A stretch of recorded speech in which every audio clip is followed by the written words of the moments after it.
Bom dia. Na aula de hoje daremos continuidade ao assunto sobre a formação e ocupação do território brasileiro.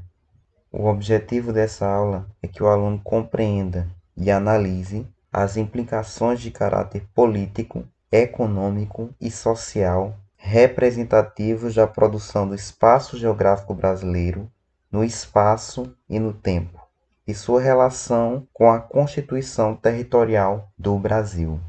Aula passada, tínhamos analisado um pouco sobre os principais ciclos econômicos do Brasil colônia, na qual foi comentado sobre o ciclo do pau-brasil e o ciclo da cana-de-açúcar. Nesta aula, daremos continuidade à análise dos ciclos econômicos, que contribuíram com o processo de formação e ocupação do território brasileiro. O ciclo do ouro foi uma atividade muito importante para a coroa portuguesa. Ela começa no fim do século XVII, quando o açúcar já não era tão importante devido ao seu investimento que estava sendo feito na América Central. Então, foi necessário buscar outra forma de economia e descobriram as primeiras minas de ouro em solo brasileiro, nas regiões onde ficam Minas Gerais e Goiás. No litoral do Paraná foram descobertos os primeiros registros do ouro no Brasil, que data de 1570. No entanto, era uma pouca quantidade e logo foi suplantado pela região das Minas. A metrópole controlava e regulamentava a atividade mineradora. Essa extração do ouro foi vertiginosamente crescendo de 1701 até 1741, ano em que a produção atingiu 29 toneladas de ouro extraída e fazendo com que essa atividade alterasse significativamente a sociedade da região. Nesse contexto, se formou uma classe social de ricos, que eram formados por comerciantes e donos de minas. Tínhamos uma camada intermediária, formada por padres, garimpeiros, profissionais liberais, artesãos e vendedores. Tínhamos ainda os desclassificados, sem nenhum ofício ou posição social definida, e a base da sociedade mineradora era formado por escravos. A exploração do ouro era tão importante para o governo português que a coroa decidiu mudar a capital de Salvador para o Rio de Janeiro.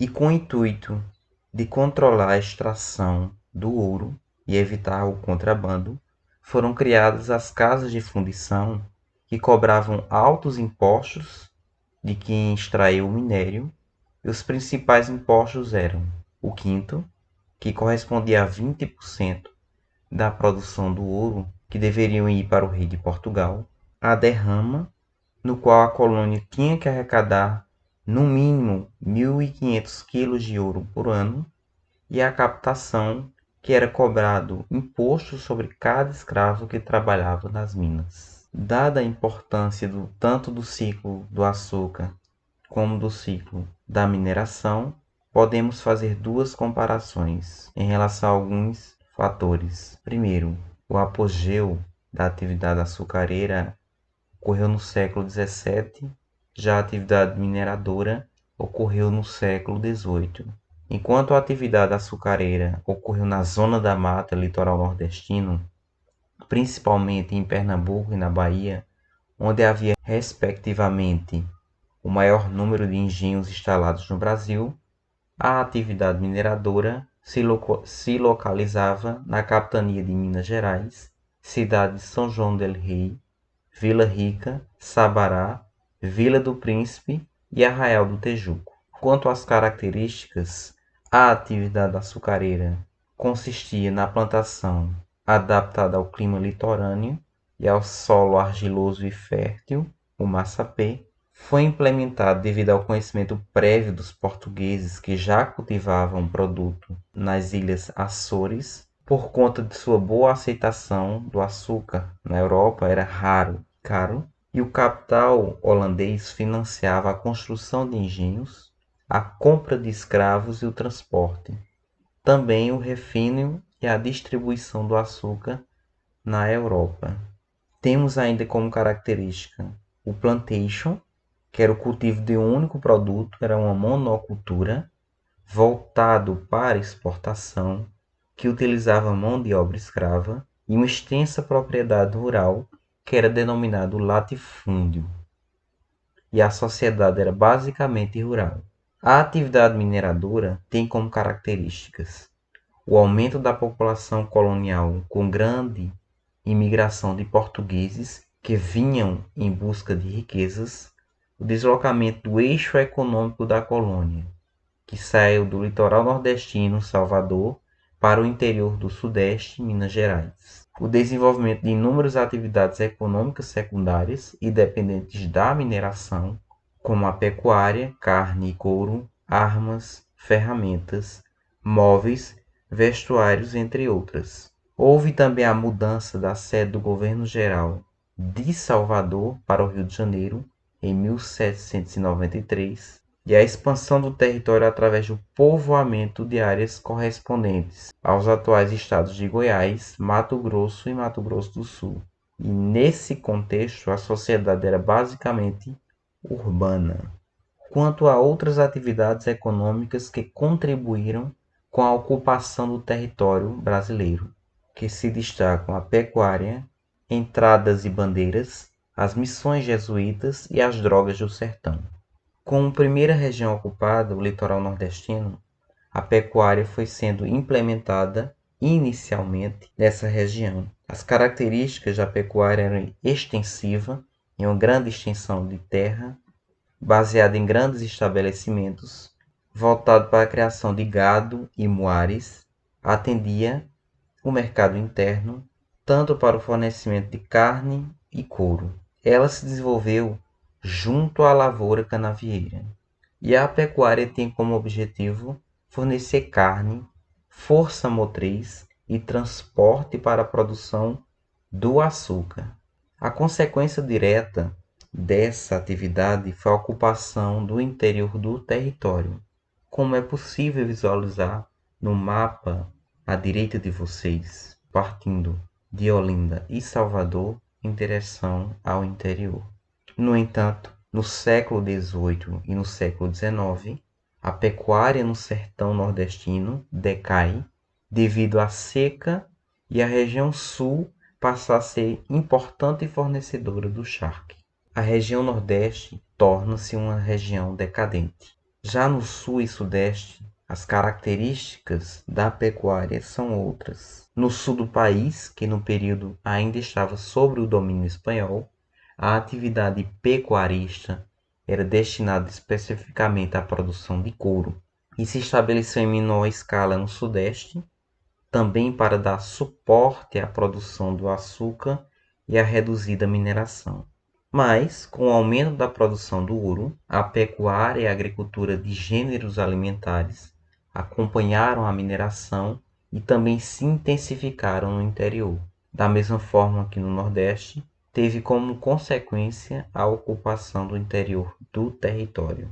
No mapa ao fundo, no slide, é possível visualizar o processo de expansão da pecuária até o século XVIII, inicialmente no Nordeste, depois se expandindo para o sul e sudeste e também região centro-oeste do país. Temos ainda a contribuição das entradas e bandeiras. Podem ser definidas como expedições de desbravamento territorial que ocorreram no Brasil colônia entre os séculos XVII e XVIII.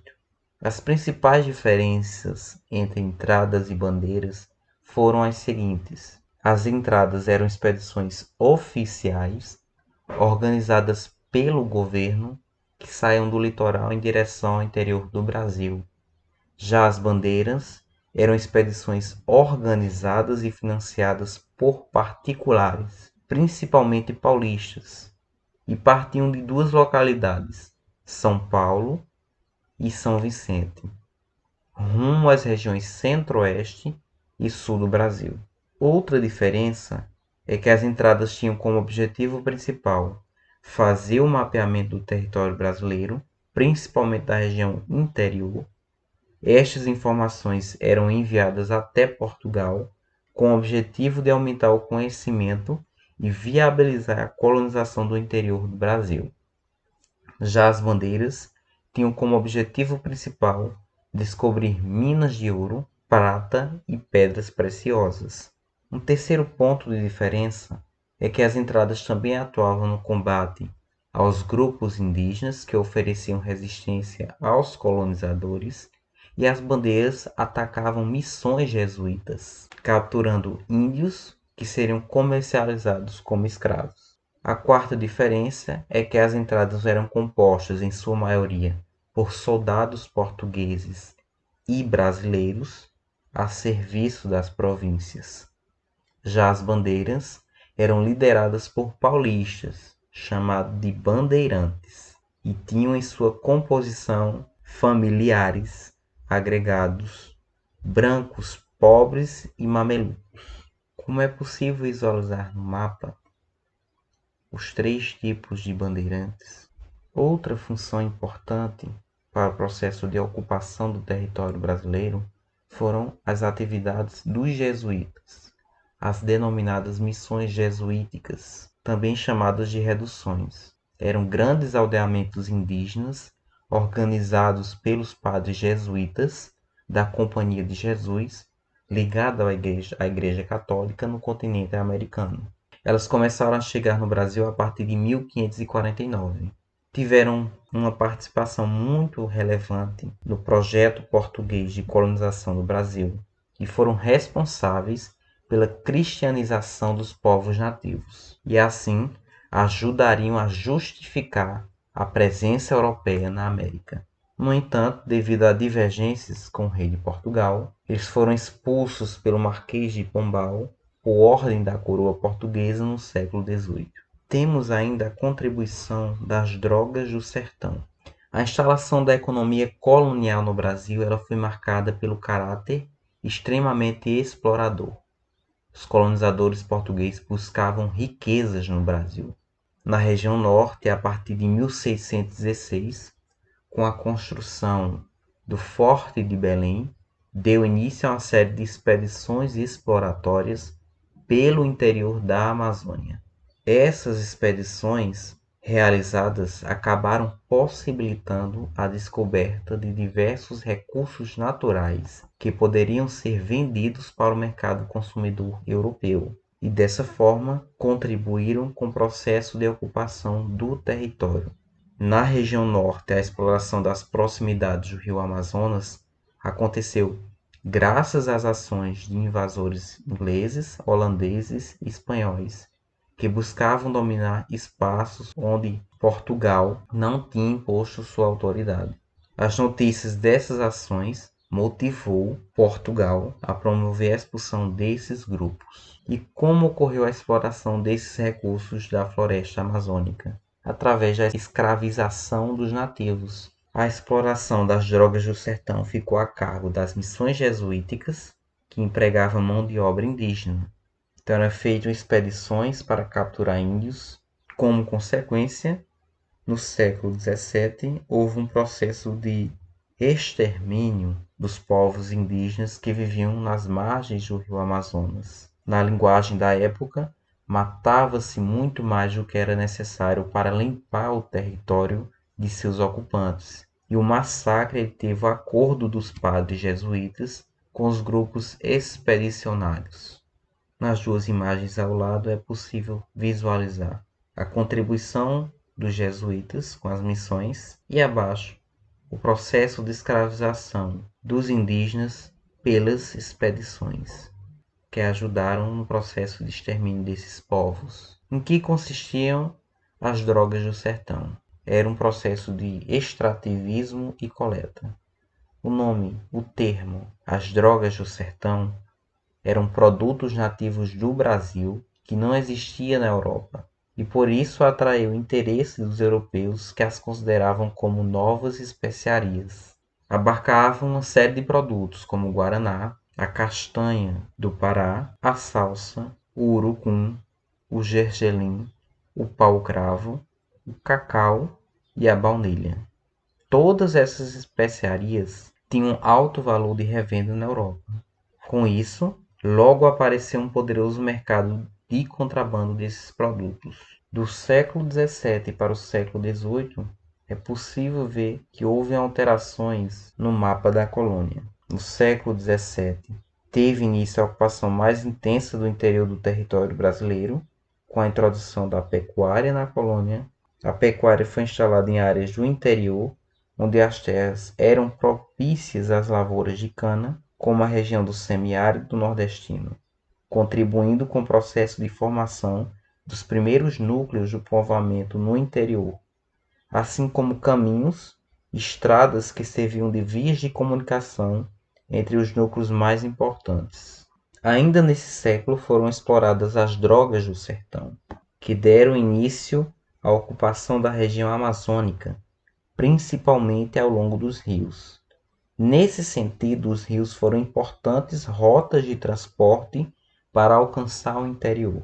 Já no século XVIII, a ocupação do interior intensificou-se com a introdução da criação do gado no sul e com a descoberta de jazidas de ouro e diamante nas regiões dos atuais estados de Minas Gerais, Mato Grosso e Goiás. Surgiram então várias vilas que foram concentrando a população e organizando-se em função da atividade mineradora, já que a mineração passou a ser a principal atividade econômica da colônia.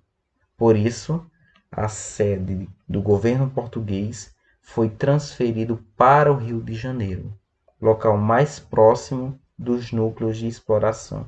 Assim, o espaço efetivamente ocupado pelos portugueses na América ultrapassou a linha imaginária do Tratado de Tordesilhas, e o território brasileiro começou a ganhar uma forma parecida com a atual.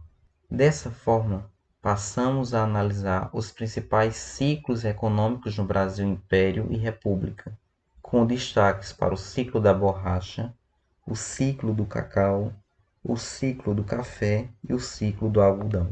Primeiro, o ciclo da borracha constitui uma parte importante da história econômica e social do Brasil. Ela viveu seu auge entre os anos de 1879 até 1912 e depois, 1942 a 1945, uma sobrevida devido à Segunda Guerra Mundial, que provocou uma procura pelo produto nos países europeus. O produto desse ciclo é o látex, que é retirado das seringueiras da região amazônica e só começou a ser extraído em quantidade significativa a partir de 1850. Em 1910, a produção começa a declinar devido à concorrência da borracha extraída na Ásia. Temos também o ciclo do cacau. No Brasil, o cacaueiro é encontrado em seu estado nativo na Amazônia, mas algumas mudas foram levadas para o estado da Bahia, em que se desenvolveu seu cultivo, chegando em determinado período a ser considerado uma das drogas do sertão. No século XIX, com o aumento do consumo nos países do norte, houve um crescimento da produção brasileira por conta da procura pelo produto, sendo que cerca de 90% dessa produção se concentrava na Bahia, nas cidades de Ilhéus e Itabuna. Esse ciclo vai ver um processo de crise quando o cacaueiro é introduzido em alguns países da África, que depois de certo tempo passaram a concorrer com a produção brasileira. Além disso, a praga da vassoura de bruxa no final dos anos de 1980 dizimou 2/3 da produção do estado da Bahia, que concentrava 90% da produção nacional, levando essa atividade ao declínio. O ciclo do café é outro ciclo importante para a economia brasileira. Ele durou mais de 100 anos, entre os anos de 1800 a 1930. A cafeicultura se manteve como a principal atividade econômica do Brasil. O período que ficou conhecido como ciclo do café recebeu esse título porque o café se tornou naquela época um produto fundamental da exportação brasileira. Foi um período da história do Brasil durante o qual a produção cafeeira teve grande importância para o desenvolvimento econômico do país. O ciclo do café se estende do início do século XIX até os anos de 1930.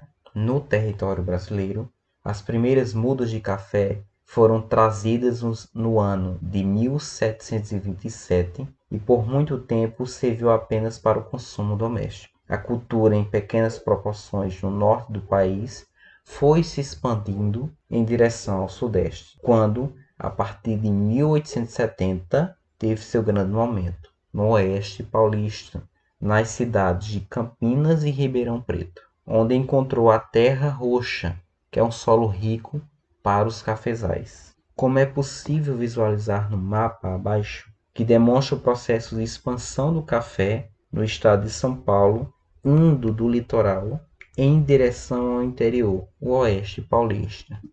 Com a queda nas exportações do algodão, do açúcar, do cacau, os fazendeiros sentiram a grande oportunidade de obter altos lucros com o ouro negro, como era chamado na época. As fazendas se espalharam, a produção exportadora cresceu, vieram imigrantes, principalmente italianos, para o plantio dos cafezais e trabalhar nas fazendas. Com o tempo, esses fazendeiros passaram a investir mais e ampliaram seus cafezais.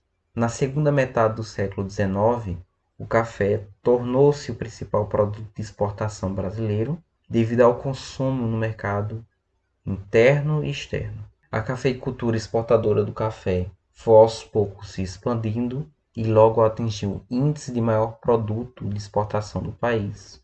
O Brasil chegou a exportar mais de 50% do consumo mundial. Boa parte do lucro do café foi investido na indústria, principalmente em São Paulo e Rio de Janeiro, que explica por que essas duas cidades se tornaram as mais importantes para a economia do Brasil até hoje, na medida em que contribuíram com o desenvolvimento desse setor e a industrialização do Brasil. Como todo século, teve uma crise em 1929, com a quebra da Bolsa de Nova York, que provocou uma grande queda no preço do produto. A instabilidade provocada pela crise econômica internacional teve como consequência na política no Brasil, contribuindo para a ocorrência da Revolução de 1930, que colocou Getúlio Vargas no poder. E por fim, o ciclo do algodão. Antes da chegada dos portugueses à América, a pluma já era utilizada pelos indígenas do norte e do nordeste do Brasil, na forma de flocos, seja como adorno ou nas pontas das flechas para levar fogo às tribos inimigas. Os colonos portugueses, quando aqui chegaram, introduziram na Bahia espécies de algodoeiros do Oriente, que mais tarde seriam levadas pelos jesuítas ao sul do país. As primeiras plantações comerciais do algodão data da primeira fase de decadência da economia açucareira, entre os séculos XVI e XVII, quando a cultura firmou-se na região Nordeste, principalmente em Pernambuco e no Maranhão. É no final do século XVIII e início do século XIX que o algodão tem dois momentos importantes quanto à produção e à comercialização desse produto. No século XVIII, com a primeira Revolução Industrial, lá na Inglaterra, houve um processo de expansão do algodão nordestino no Ceará, Paraíba, Pernambuco, Bahia e Maranhão, diminuindo a produção a partir de 1830. Só no século XIX, com a Guerra de Secessão norte-americana de 1860 até 1875, houve um novo processo de expansão do algodão. Depois disso, apenas nos anos de 1935 até 1990, o algodão brasileiro sofreu uma nova expansão devido ao investimento das políticas públicas articuladas com interesse privado. Nesse contexto, se destaca o estado da Paraíba, mais precisamente a cidade de Campina Grande, que foi o polo da cotonicultura paraibana na década de 1930. E lá no século passado chegou a ocupar o segundo lugar como maior centro mundial de comercialização do algodão, perdendo apenas para a cidade de Liverpool, na Inglaterra. A partir de 1990 até 95, mais uma vez o algodão brasileiro entra em crise devido à concorrência da produção dos Estados Unidos da América. Visualizando o mapa do Brasil no século XIX, é possível constatar que a cana-de-açúcar perdeu sua posição de principal produto agrícola brasileiro para o café. Outras atividades destacaram-se nesse século, como a exploração da borracha na Amazônia e o cultivo do algodão no Nordeste e do cacau na Bahia. Observando o mapa, é possível dizer que, do ponto de vista territorial, a economia brasileira conservou as suas características coloniais, mesmo após a independência e até o início do século XX.